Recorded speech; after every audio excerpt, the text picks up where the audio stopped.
The First Crusade, 1096–1099, was the first of a number of crusades that attempted to capture the Holy Lands, called by Pope Urban II in 1095. It started as a widespread pilgrimage in Western Christendom and ended as a military expedition by Roman Catholic Europe to regain the Holy Lands taken in the Muslim conquests of the Levant, 632–661, ultimately resulting in the recapture of Jerusalem in 1099. It was launched on November 27, 1095 by Pope Urban II with the primary goal of responding to an appeal from Byzantine Emperor Alexios I Komnenos, who requested that Western volunteers come to his aid and help to repel the invading Seljuq Turks from Anatolia. An additional goal soon became the principal objective: the Christian reconquest of the sacred city of Jerusalem and the Holy Land, and the freeing of the Eastern Christians from Muslim rule. During the crusade, knights, peasants and serfs from many nations of Western Europe traveled overland and by sea, first to Constantinople and then on towards Jerusalem. The Crusaders arrived at Jerusalem, launched an assault on the city, and captured it in July 1099, massacring many of the city's Muslim, Christian, and Jewish inhabitants. They also established the Crusader states of the Kingdom of Jerusalem, the County of Tripoli, the Principality of Antioch, and the County of Edessa. The First Crusade was followed by the Second to the Ninth Crusades. It was also the first major step towards reopening international trade in the West since the fall of the Western Roman Empire. Because the First Crusade was largely concerned with Jerusalem, a city which had not been under Christian dominion for 461 years, and the Crusader army had refused to return the land to the control of the Byzantine Empire, the status of the First Crusade as defensive or as aggressive in nature remains controversial. The origin of the Crusades in general, and particularly that of the First Crusade, is widely debated among historians. The Crusades are most commonly linked to the political and social situation in 11th century Europe, the rise of a reform movement within the papacy, and the political and religious confrontation of Christianity and Islam in Europe and the Middle East. Christianity had spread throughout Europe, Africa, and the Middle East in late antiquity, but by the early 8th century Christian rule had become limited to Europe and Anatolia after the Muslim conquests. The Umayyad Caliphate had conquered Syria, Egypt, and North Africa from the predominantly Christian Byzantine Empire, and Hispania from the Visigothic kingdom. In North Africa, the Umayyad Empire eventually collapsed and a number of smaller Muslim kingdoms emerged, such as the Achlabids, who attacked Italy in the 9th century. Pisa, Genoa, and the Principality of Catalonia began to battle various Muslim kingdoms for control of the Mediterranean basin, exemplified by the Mahdia campaign and battles at Majorca and Sardinia. Essentially, between the years 1096 and 1101 the Byzantine Greeks experienced the Crusade as it arrived at Constantinople in 3 separate waves. In the early summer of 1096, the first large unruly group arrived on the outskirts of Constantinople. This wave was reported to be undisciplined and ill-equipped as an army. This first group is often called the Peasants' or People's Crusade. It was led by Peter the Hermit and Walter Sens Abuwar and had no knowledge of or respect for the wishes of Byzantine Emperor Alexios I Komnenos. The second wave was also not under the command of the emperor and was made up of a number of armies with their own commanders. This group, and the first wave, numbered an estimated 60,000. The second wave was led by Hugh I, Count of Vermandois. He was also the brother of King Philip I of France. Among the second wave was Raymond IV, Count of Toulouse, and the army of Provençals. It was this second wave of crusaders which later passed through Asia Minor, captured Antioch in 1098 and finally took Jerusalem July 15, 1099. The third wave, composed of contingents from Lombardy, France, and Bavaria, arrived in Jerusalem in the early summer of 1101. Situation in Europe. At the western edge of Europe and of Islamic expansion, the Reconquista in the Iberian Peninsula was well underway by the 11th century. It was intermittently ideological, as evidenced by the Codex Vigilanus compiled in 881. Increasingly in the 11th century, foreign knights, mostly from France, visited Iberia to assist the Christians in their efforts. Shortly before the First Crusade, Pope Urban II had encouraged the Iberian Christians to reconquer Tarragona, using much of the same symbolism and rhetoric that was later used to preach the Crusade to the people of Europe. The heart of Western Europe had been stabilized after the Christianization of the Saxon, Viking, and Hungarian peoples by the end of the 10th century. However, the breakdown of the Carolingian Empire gave rise to an entire class of warriors who now had little to do but fight among themselves. The random violence of the knightly class was regularly condemned by the Church, and in response it established the peace and truce of God to prohibit fighting on certain days of the year. At the same time, the reform-minded papacy came into conflict with the Holy Roman Emperors, resulting in the investiture controversy. Popes such as Pope Gregory VII justified the subsequent warfare against the emperor's partisans in theological terms. It became acceptable for the Pope to utilize knights in the name of Christendom, not only against political enemies of the papacy, but also against Al-Andalus, or, theoretically, against the Seljuq dynasty in the east. To the east of Europe lay the Byzantine Empire, composed of Christians who had long followed a separate Orthodox rite. The Eastern Orthodox and Roman Catholic churches had been in schism since 1054. Historians have argued that the desire to impose Roman Church authority in the East may have been one of the goals of the Crusade, although Urban II, who launched the First Crusade, never refers to such a goal in his letters on crusading. The Seljuq Turks had taken over almost all of Anatolia after the Byzantine defeat at the Battle of Manzikert in 1071, however, their conquests were piecemeal and led by semi-independent warlords, rather than by the Sultan. A dramatic collapse of the empire's position on the eve of the Council of Clermont brought Byzantium to the brink of disaster. By the mid-1090s, the Byzantine Empire was largely confined to Balkan Europe and the northwestern fringe of Anatolia, and faced Norman enemies in the west as well as Turks in the east. In response to the defeat at Manzikert and subsequent Byzantine losses in Anatolia in 1074, Pope Gregory VII had called for the Milites Christi, soldiers of Christ, to go to Byzantium's aid. This call was largely ignored and even opposed. The reason for this was that while the defeat at Manzikert was shocking, it had limited significance and did not lead to major difficulties for the Byzantine Empire, at least in the short term. Situation in the Middle East.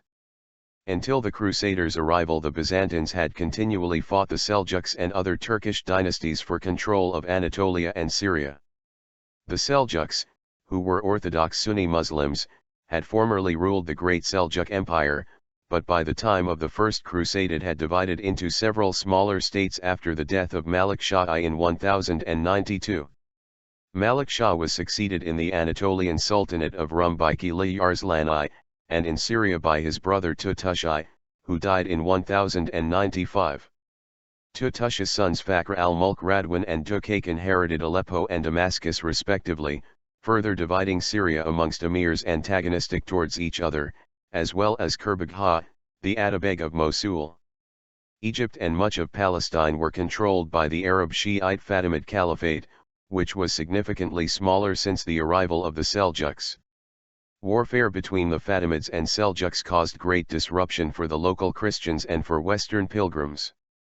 The Fatimids, under the nominal rule of Caliph al-Mustali but actually controlled by Vizier Alafdal Shahan Shah, had lost Jerusalem to the Seljuks in 1073, although some older accounts say 1076, they recaptured it in 1098 from the Artukids, a smaller Turkish tribe associated with the Seljuks, just before the arrival of the Crusaders. Historiography. It is now impossible to assess exactly why the First Crusade occurred, although many possible causes have been suggested by historians, most recently J. Rubinstein. The historiography of the Crusades reflects attempts made by different historians to understand the Crusades' complex causes and justifications. An early theory, the so-called Erdmann thesis, developed by German historian Karl Erdmann, directly linked the Crusades to the 11th century reform movements.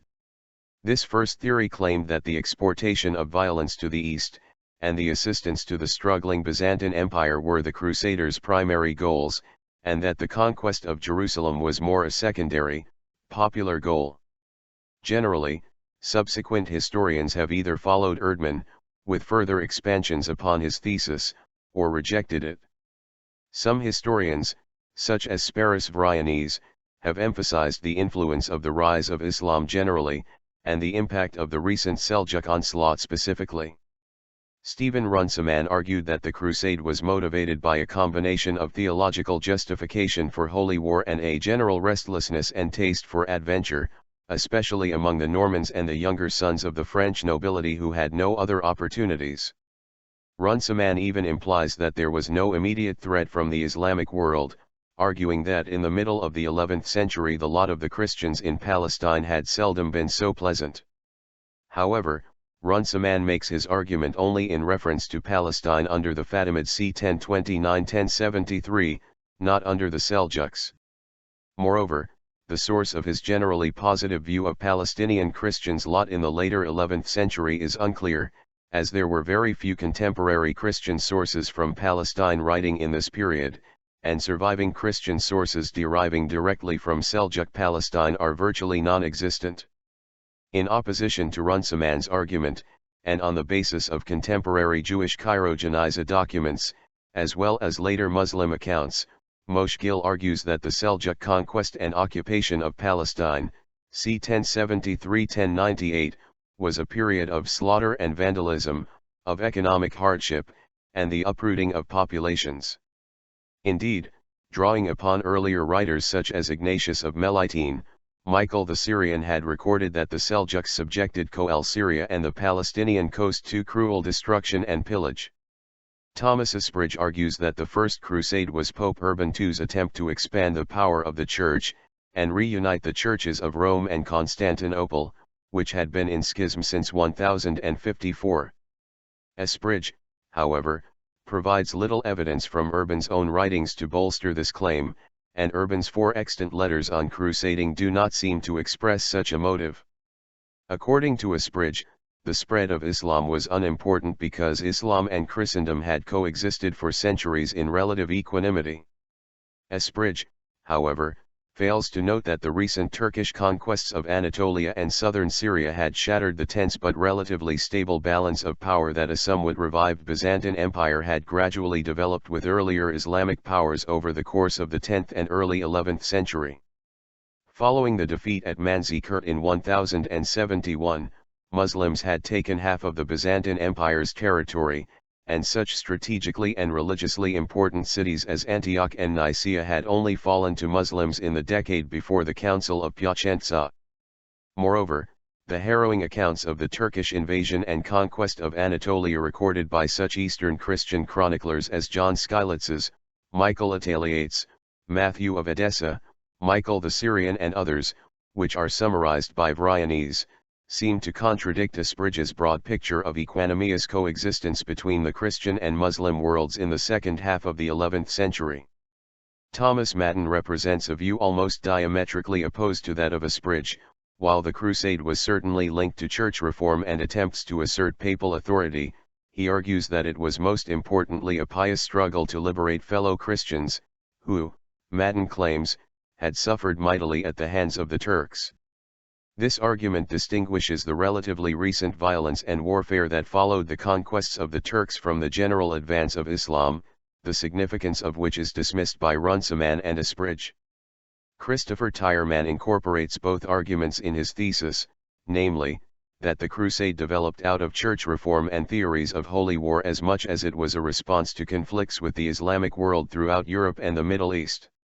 In Jonathan Riley Smith's view, poor harvests, overpopulation, and a pre-existing movement towards colonizing the frontier areas of Europe also contributed to the Crusade. However, he also takes care to say that most commentators then and a minority of historians now have maintained that the chief motivation was a genuine idealism. Peter Frankopan has argued that the First Crusade has been fundamentally distorted by the attention paid by historians to Western, Latin, sources, rather than Greek, Syriac, Armenian, Arabic and Hebrew material from the late 11th and 12th centuries. The expedition to Jerusalem, he argues, was conceived of not by the Pope but by the Emperor Alexios I Komnenos, in response to a dramatic deterioration of Byzantium's position in Asia Minor and also as a result of the state of near anarchy at the imperial court, where plans to depose Alexios or even murder him were an open secret by 1094. The appeal to Pope Urban II was a desperate move to shore up emperor and empire. Frankopan goes further, showing that the Crusades' primary military targets in Asia Minor, Nicaea and Antioch, required large numbers of men with experience of siege warfare, precisely the sort recruited by Urban during his preaching in France in 1095-6. The idea that the Crusades were a response to Islam dates back as far as 12th century historian William of Tyre, who began his chronicle with the fall of Jerusalem to Umar. Although the original Islamic conquests had taken place centuries before the First Crusade, more recent events would have been fresh in the minds of the European Christians of the time. For example, in 1009 the Church of the Holy Sepulchre had been destroyed by the Fatimid Caliph al-Hakim by Amr Allah. Pope Sergius IV supposedly called for a military expedition in response, and in France, many Jewish communities were even attacked in a misdirected retaliation. Despite the church's rebuilding after al-Hakim's death, and pilgrimages resuming, including the Great German Pilgrimage of 1064-1065, pilgrims continued to suffer attacks from local Muslims. In addition, the even more recent Turkish incursions into Anatolia and northern Syria were certainly viewed as devastating by Eastern Christian chroniclers, and it is plausible they were presented as such by the Byzantines to the Pope in order to solicit the aid of European Christians. Council of Clermont. While the Crusades had causes deeply rooted in the social and political situations of 11th century Europe, the event actually triggering the First Crusade was a request for assistance from Byzantine Emperor Alexios I Komnenos. Alexios was worried about the advances of the Seljuks, who had reached as far west as Nicaea, not far from Constantinople. In March 1095, Alexios sent envoys to the Council of Piacenza to ask Pope Urban II for aid against the Turks. Urban responded favorably, perhaps hoping to heal the Great Schism of 40 years earlier, and to reunite the Church under papal primacy by helping the Eastern churches in their time of need. Alexios and Urban had previously been in close contact in 1089 and after, and had discussed openly the prospect of the reunion of the Christian Church. There were signs of considerable cooperation between Rome and Constantinople in the years immediately before the Crusade. In July 1095, Urban turned to his homeland of France to recruit men for the expedition. His travels there culminated in the Council of Clermont in November, where, according to the various speeches attributed to him, he gave an impassioned sermon to a large audience of French nobles and clergy, graphically detailing the fantastical atrocities being committed against pilgrims and Eastern Christians. There are 5 versions of the speech recorded by people who may have been at the council: Baldric of Dole, Guibert of Nogent, Robert the Monk, and Fulcher of Chartres, or who went on crusade, Fulcher and the anonymous author of the Gesta Francorum, as well as other versions found in later historians, such as William of Malmesbury and William of Tyre. All of these versions were written after Jerusalem had been captured. Thus it is difficult to know what was actually said and what was recreated in the aftermath of the successful crusade. The only contemporary records are a few letters written by Urban in 1095. All 5 versions of the speech differ widely from one another in regard to particulars. All versions, except that in the Gesta Francorum, generally agree that Urban talked about the violence of European society and the necessity of maintaining the peace of God, about helping the Greeks, who had asked for assistance, about the crimes being committed against Christians in the East, and about a new kind of war, an armed pilgrimage, and of rewards in heaven, where remission of sins was offered to any who might die in the undertaking. They do not all specifically mention Jerusalem as the ultimate goal. However, it has been argued that Urban's subsequent preaching reveals that he expected the expedition to reach Jerusalem all along. According to one version of the speech, the enthusiastic crowd responded with cries of Deus vult. God wills it. However, Other versions of the speech do not include this detail. Recruitment. Urban's speech had been well planned. He had discussed the crusade with Adhemar of L'Epui and Raymond IV, Count of Toulouse, and instantly the expedition had the support of two of southern France's most important leaders. Adhemar himself was present at the council and was the first to take the cross. During the rest of 1095 and into 1096, Urban spread the message throughout France, and urged his bishops and legates to preach in their own dioceses elsewhere in France, Germany, and Italy as well. However, it is clear that the response to the speech was much greater than even the Pope, let alone Alexios, expected. On his tour of France, Urban tried to forbid certain people, including women, monks, and the sick, from joining the crusade, but found this nearly impossible. In the end, most who took up the call were not knights, but peasants who were not wealthy and had little in the way of fighting skills, in an outpouring of a new emotional and personal piety that was not easily harnessed by the ecclesiastical and lay aristocracy. Typically, preaching would conclude with every volunteer taking a vow to complete a pilgrimage to the Church of the Holy Sepulchre. They were also given a cross, usually sewn onto their clothes. As Thomas Asbridge wrote, just as we can do nothing more than estimate the number of thousands who responded to the crusading ideal, so too, with the surviving evidence, we can gain only a limited insight into their motivation and intent.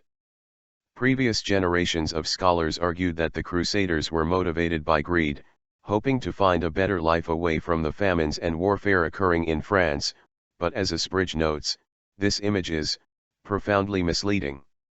He argues that greed was unlikely to have been a major factor because of the extremely high cost of traveling so far from home, and because almost all of the Crusaders eventually returned home after completing their pilgrimage rather than trying to carve out possessions for themselves in the Holy Land.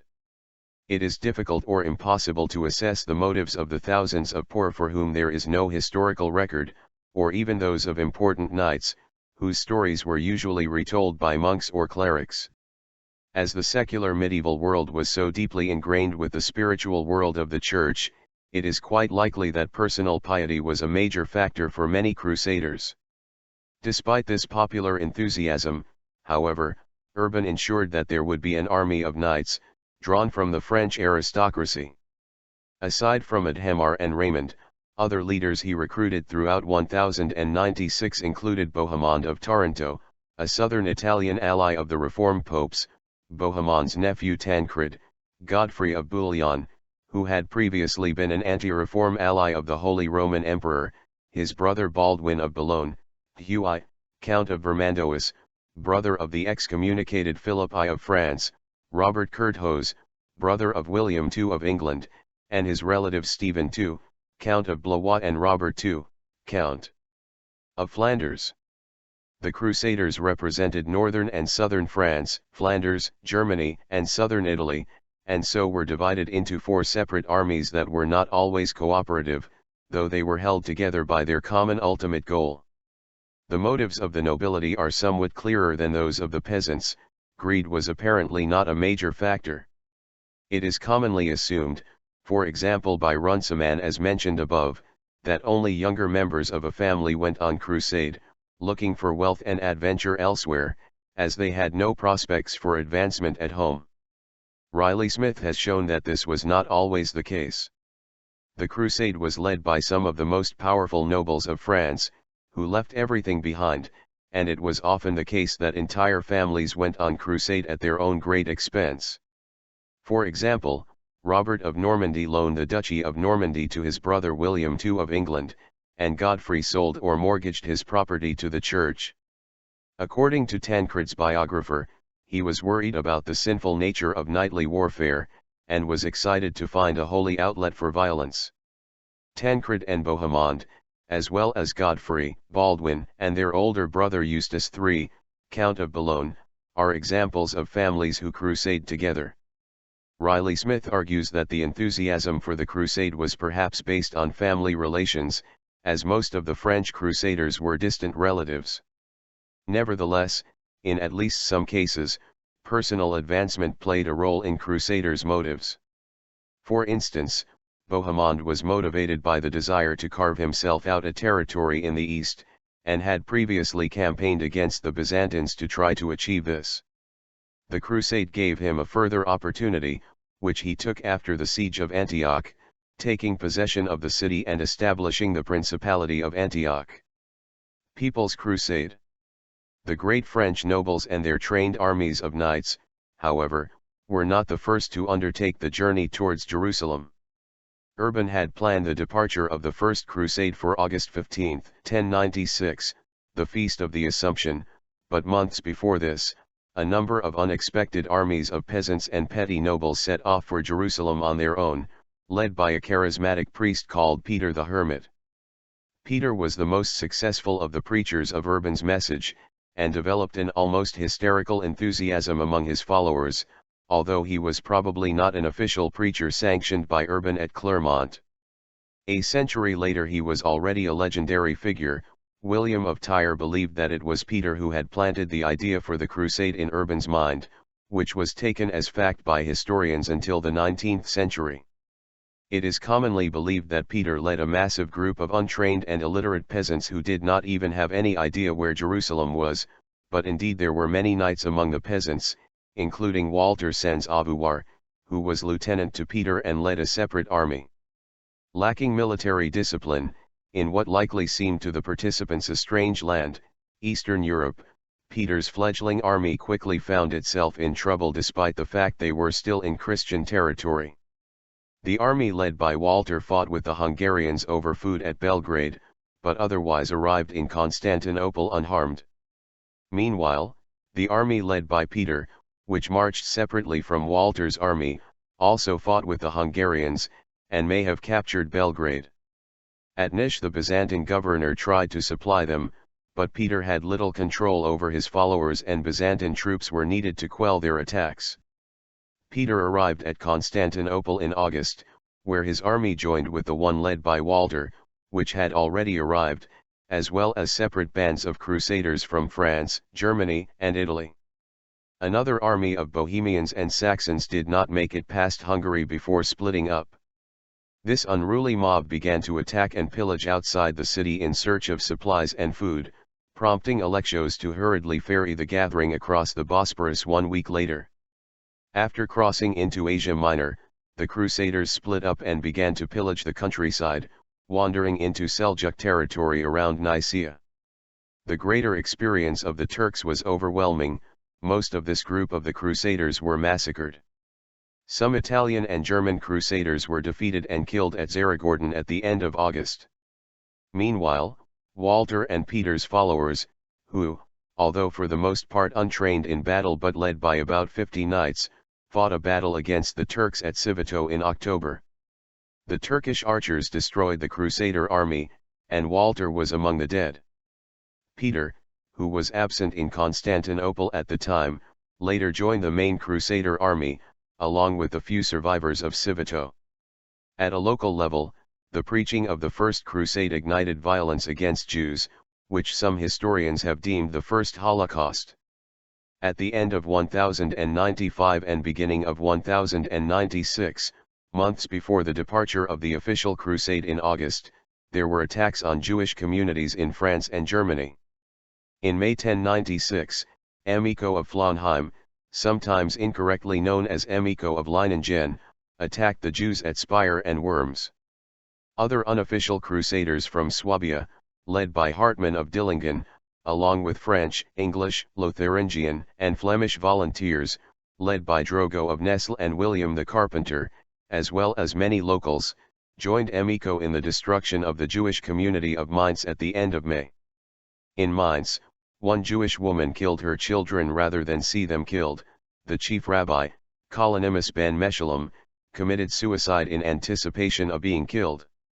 Amico's company then went on to Cologne, and others continued on to Trier, Metz, and other cities. Peter the Hermit may have been involved in violence against the Jews, and an army led by a priest named Folkmar also attacked Jews further east in Bohemia. Amico's army eventually continued into Hungary but was defeated by the army of Koloman of Hungary. His followers dispersed, some eventually joined the main armies, although Emiko himself went home. Many of the attackers seem to have wanted to force the Jews to convert, although they were also interested in acquiring money from them. Physical violence against Jews was never part of the church hierarchy's official policy for crusading, and the Christian bishops, especially the Archbishop of Cologne, did their best to protect the Jews. A decade before, the Bishop of Speyer had taken the step of providing the Jews of that city with a walled ghetto to protect them from Christian violence and given their chief rabbis the control of judicial matters in the quarter. Nevertheless, some also took money in return for their protection. The attacks may have originated in the belief that Jews and Muslims were equally enemies of Christ, and enemies were to be fought or converted to Christianity. Godfrey of Bouillon was rumored to have extorted money from the Jews of Cologne and Mainz, and many of the Crusaders wondered why they should travel thousands of miles to fight non-believers when there were already non-believers closer to home. The attacks on the Jews were witnessed by Eckhard of Ora and Albert of Aix. Among the Jewish communities, the main contemporary witnesses were the Mainz Anonymous, Eliezer ben Nathan, and Solomon bar Simson. Prince's Crusade. The four main Crusader armies left Europe around the appointed time in August 1096. They took different paths to Constantinople and gathered outside its city walls between November 1096 and April 1097. Hugh of Vermandois arrived first, followed by Godfrey, Raymond, and Bohemond. This time, Emperor Alexios was more prepared for the Crusaders. There were fewer incidents of violence along the way. The size of the entire Crusader army is difficult to estimate. Various numbers were given by the eyewitnesses, and equally various estimates have been offered by modern historians. Crusader military historian David Nicole considers the armies to have consisted of about 30,000-35,000 Crusaders, including 5,000 cavalry. Raymond had the largest contingent of about 8,500 infantry and 1,200 cavalry. The princes arrived in Constantinople with little food and expected provisions and help from Alexios. Alexios was understandably suspicious after his experiences with the People's Crusade, and also because the knights included his old Norman enemy, Bohemond, who had invaded Byzantine territory on numerous occasions with his father, Robert Guiscard, and may have even attempted to organize an attack on Constantinople while encamped outside the city. The Crusaders may have expected Alexios to become their leader, but he had no interest in joining them, and was mainly concerned with transporting them into Asia Minor as quickly as possible. In return for food and supplies, Alexios requested the leaders to swear fealty to him and promise to return to the Byzantine Empire any land recovered from the Turks. Godfrey was the first to take the oath, and almost all the other leaders followed him, although they did so only after warfare had almost broken out in the city between the citizens and the Crusaders, who were eager to pillage for supplies. Raymond alone avoided swearing the oath, instead pledging that he would simply cause no harm to the empire. Before ensuring that the various armies were shuttled across the Bosporus, Alexios advised the leaders on how best to deal with the Seljuq armies that they would soon encounter. The Crusader armies crossed over into Asia Minor during the first half of 1097, where they were joined by Peter the Hermit and the remainder of his little army. In addition, Alexios also sent two of his own generals, Manuel Botomides and Tatixios, to assist the Crusaders. The first objective of their campaign was Nicaea, previously a city under Byzantine rule, but had become the capital of the Seljuk Sultanate of Rum under Kili Arslan I. Arslan was away campaigning against the Danishmends in central Anatolia at the time, and had left behind his treasury and his family, underestimating the strength of these new crusaders. Subsequently, upon the Crusaders' arrival, the city was subjected to a lengthy siege, and when Arslan had word of it he rushed back to Nicaea and attacked the Crusader army on May 16. He was driven back by the unexpectedly large Crusader force, with heavy losses being suffered on both sides in the ensuing battle. The siege continued, but the Crusaders had little success as they found they could not blockade the lake, which the city was situated on, and from which it could be provisioned. To break the city, Alexios sent the Crusaders' ships rolled over land on logs, and at the sight of them the Turkish garrison finally surrendered on June 18. The city was handed over to the Byzantine troops, which has often been depicted as a source of conflict between the empire and the Crusaders. Byzantine standards flew from the walls while the Crusaders were forbidden from looting the city or even entering it except in small escorted bands. However, this policy was in accordance with the previous oaths made to Alexios, and the emperor ensured that the Crusaders were well paid for their efforts. As Thomas Asbridge writes, the fall of Nicaea was a product of the successful policy of close cooperation between the Crusaders and Byzantium. After handing custody of Nicaea to the Byzantines, the Crusaders resumed their march to Jerusalem. Stephen of Blois, in a letter to his wife Adela of Blois, wrote that he believed the journey would take 5 weeks, in reality, it took 2 years. Battle of Dorylaeum. At the end of June, the Crusaders marched on through Anatolia. They were accompanied by some Byzantine troops under Alexios, and still harbored the hope that Alexios would send a full Byzantine army after them. They also divided the army into 2 more easily managed groups, one contingent led by the Normans, the other by the French. The 2 groups intended to meet again at Dorylaeum, but on July 1 the Normans, who had marched ahead of the French, were attacked by Kili Arslan. Arslan had gathered a much larger army than he previously had after his defeat at Nicaea, and now surrounded the Normans with his fast-moving mounted archers. The Normans deployed in a tight-knit defensive formation, surrounding all their equipment and the non-combatants who had followed them along the journey, and sent for help from the other group. When the French arrived, Godfrey broke through the Turkish lines and the legate Adhemar outflanked the Turks from the rear. Thus the Turks, who had expected to destroy the Normans and did not anticipate the quick arrival of the French, fled rather than face the combined Crusader army. The Crusaders' march through Anatolia was thereafter unopposed, but the journey was unpleasant, as Arslan had burned and destroyed everything he left behind on his retreat. It was the middle of summer, and the Crusaders had very little food and water. Many men and horses died. Fellow Christians sometimes gave them gifts of food and money, but more often than not, the Crusaders simply looted and pillaged whenever the opportunity presented itself. Individual leaders continued to dispute the overall leadership, although none of them were powerful enough to take command on their own, as Adhemar was always recognized as the spiritual leader. After passing through the Seleucian gates, Baldwin of Boulogne set off on his own towards the Armenian lands around the Euphrates. His wife, his only claim to European lands and wealth, had died after the battle, giving Baldwin no incentive to return to Europe. Thus, he resolved to seize a fiefdom for himself in the Holy Land.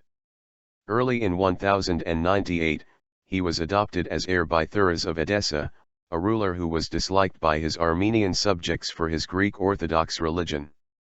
Thuras was later killed, during an uprising that Baldwin may have instigated. Then, in March 1098, Baldwin became the new ruler, thus creating the county of Edessa, the first of the Crusader states. Siege of Antioch. The Crusader army, meanwhile, marched on to Antioch, which lay about halfway between Constantinople and Jerusalem. Described by Stephen of Blois as a city great beyond belief, very strong and unassailable, the idea of taking the city by assault was a discouraging one to the Crusaders.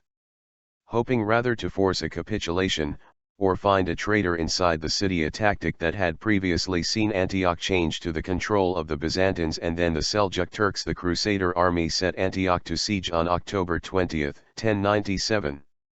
During the almost 8 months of the siege, they were forced to defeat 2 large relief armies under the leadership of Dukake and Fakhr al-Mulk Radwan. Antioch was so large that the Crusaders did not have enough troops to fully surround it, and as a result it was able to stay partially supplied.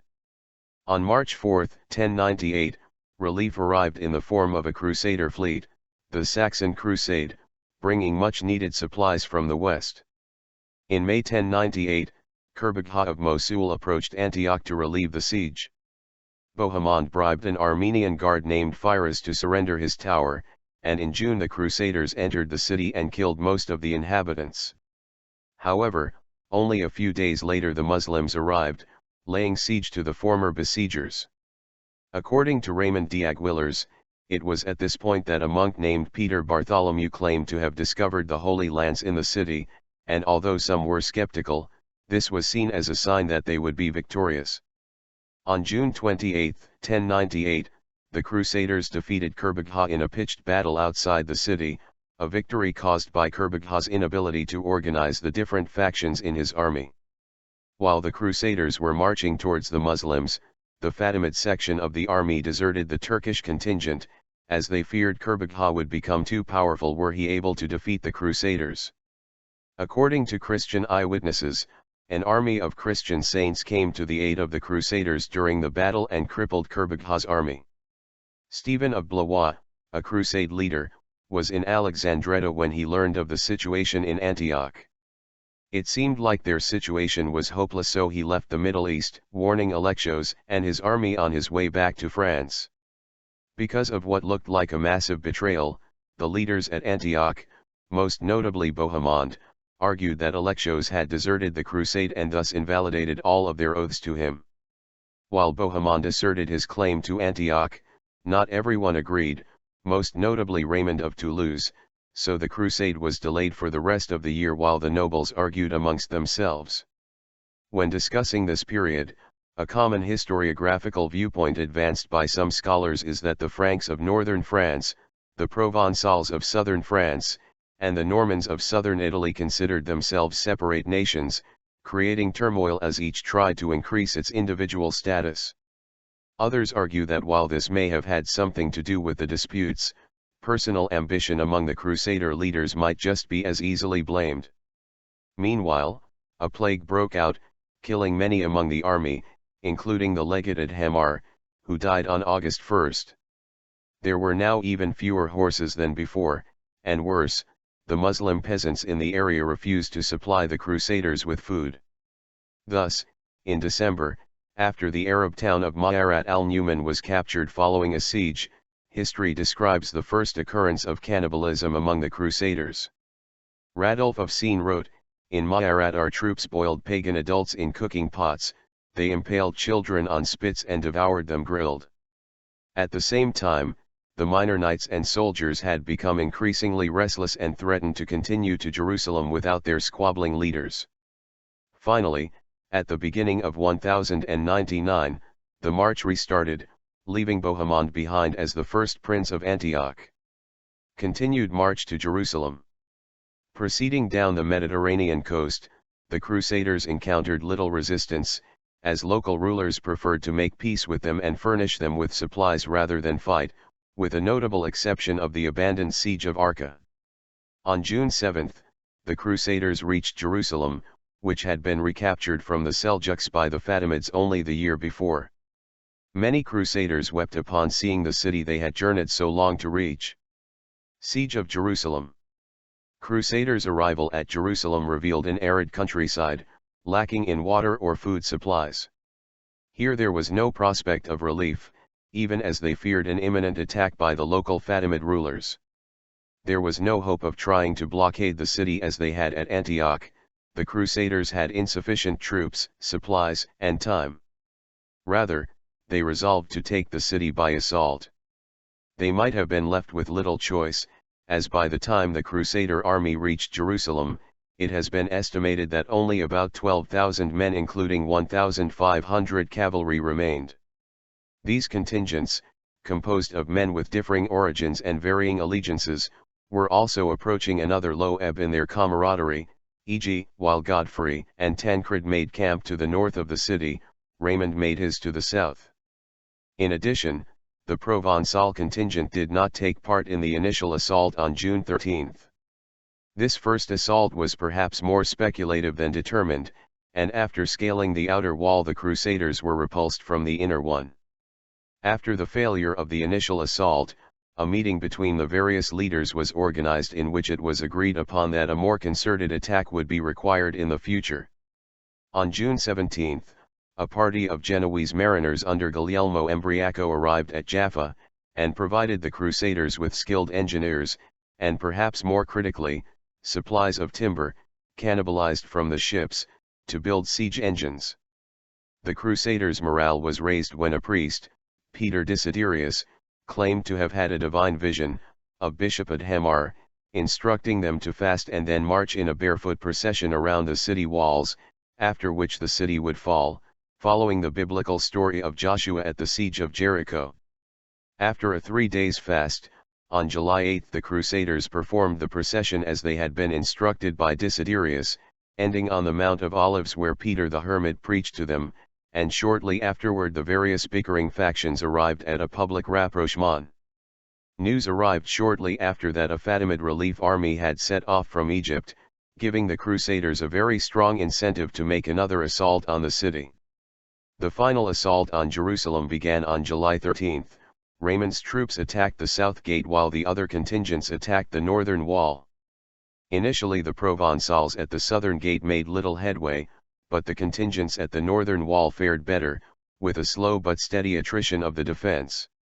On July 15, a final push was launched at both ends of the city, and eventually the inner rampart of the northern wall was captured. In the ensuing panic, the defenders abandoned the walls of the city at both ends, allowing the Crusaders to finally enter. Massacre. The massacre that followed the capture of Jerusalem has attained particular notoriety, as a juxtaposition of extreme violence and anguished faith.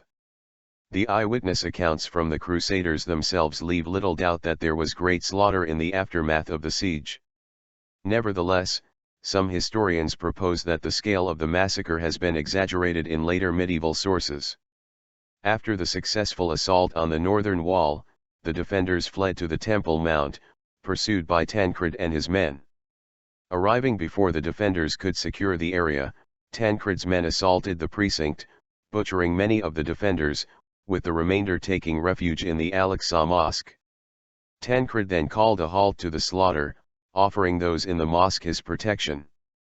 When the defenders on the southern wall heard of the fall of the northern wall, they fled to the citadel, allowing Raymond and the Provençals to enter the city.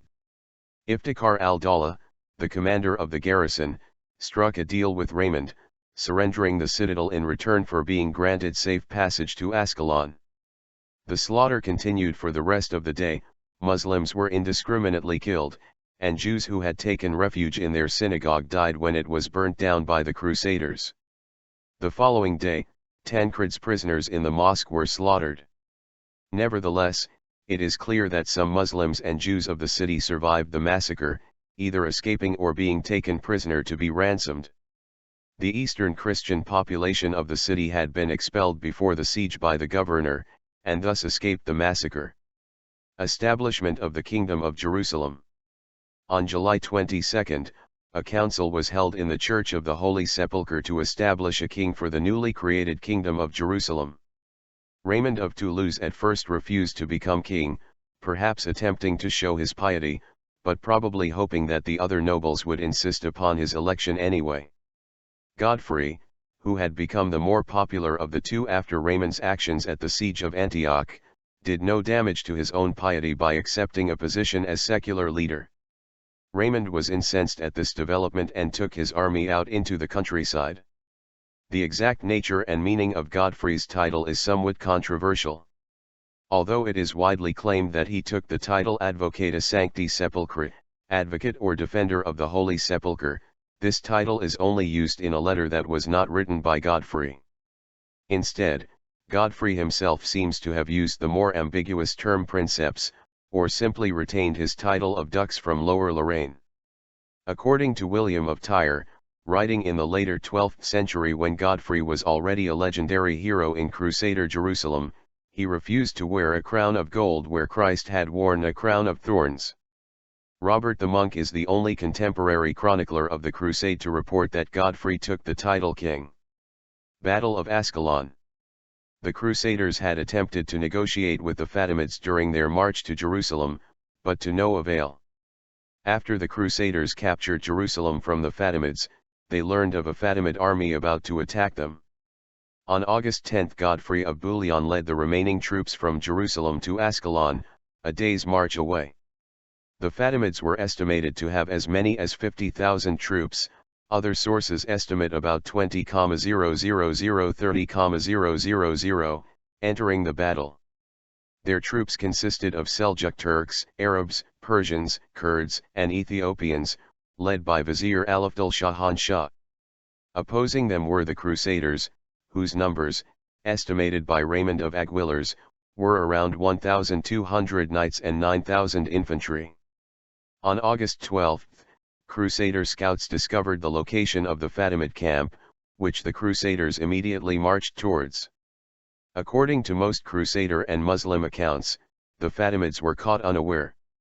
Because of a somewhat ill-prepared Fatimid army, the battle was fairly short, although it still took some time to resolve, according to Albert of Aix. Alafdal Shahan Shah and his army retreated into the heavily guarded and fortified city of Ascalon. The next day the Crusaders learned that Alafdal Shahan Shah had retreated back to Egypt via boat, so they plundered what remained of the Fatimid camp. After returning to Jerusalem, most of the Crusaders returned to their homes in Europe. Crusade of 1101. Having captured Jerusalem and the Church of the Holy Sepulchre, the crusading vow had hence been fulfilled. However, there were many who had gone home before reaching Jerusalem, and many who had never left Europe at all. When the success of the crusade became known, these people were mocked and scorned by their families and threatened with excommunication by the Pope. Many crusaders who had remained with the crusade all the way to Jerusalem also went home. According to Fulcher of Chartres, there were only a few hundred knights left in the newfound kingdom in 1100. Godfrey himself only ruled for 1 year, dying in July 1100. He was succeeded by his brother, Baldwin of Edessa, the first person to take the title King of Jerusalem. Among the Crusaders in the Crusade of 1101 were Stephen II, Count of Blois, and Hugh of Vermandois, both of whom had returned home before reaching Jerusalem. This crusade was almost annihilated in Asia Minor by the Seljuks, but the survivors helped to reinforce the kingdom upon their arrival in Jerusalem. In the following years, assistance was also provided by Italian merchants who established themselves in Syrian ports, and from the religious and military orders of the Knights Templar and the Knights Hospitaller, which were created during Baldwin I's reign. Aftermath. The First Crusade succeeded in establishing the Crusader states of Edessa, Antioch, Jerusalem, and Tripoli in Palestine and Syria, as well as allies along the Crusaders' route, such as the Armenian Kingdom of Cilicia. Back at home in Western Europe, those who had survived to reach Jerusalem were treated as heroes. Robert of Flanders was nicknamed Hierosoli Matangus thanks to his exploits. The life of Godfrey of Bouillon became legendary even within a few years of his death. In some cases, the political situation at home was greatly affected by Crusader absences. For instance, while Robert Curthose was away on crusade, the throne of England had passed to his brother Henry I of England instead, and their resultant conflict led to the Battle of Tinchebray in 1106. Meanwhile, the establishment of the Crusader states in the east helped ease Seljuk pressure on the Byzantine Empire, which had regained some of its Anatolian territory with Crusader help, and experienced a period of relative peace and prosperity in the 12th century. The effect on the Muslim dynasties of the East was gradual but important. In the wake of the death of Malik Shah I in 1092, the political instability and the division of Great Seljuk Empire, which had pressed the Byzantine call for aid to the Pope, meant that it had prevented a coherent defense against the Latin states. Cooperation between them remained difficult for many decades, but from Egypt to Syria to Baghdad there were calls for the expulsion of the Crusaders, culminating in the recapture of Jerusalem under Saladin later in the century when the Ayyubids had united the surrounding areas. Inspiration to the future. The success of the crusade inspired the literary imagination of poets in France, who, in the 12th century, began to compose various chansons digestes celebrating the exploits of Godfrey of Bouillon and other crusaders. Some of these, such as the Chanson d'Antioche, are semi-historical, while others are completely fanciful, describing battles with a dragon or connecting Godfrey's ancestors to the legend of the Knight of the Swan. Together, the chansons are known as the Crusade cycle. The First Crusade was also an inspiration to artists in later centuries. In 1580, Torquato Tasso wrote Jerusalem Delivered, a largely fictionalized epic poem about the capture of Jerusalem. George Frideric Handel composed music based on Tasso's poem in his opera Rinaldo. The 19th-century poet Tommaso Grossi also wrote an epic poem, which was the basis of Giuseppe Verdi's opera I Lombardi alla prima crociata.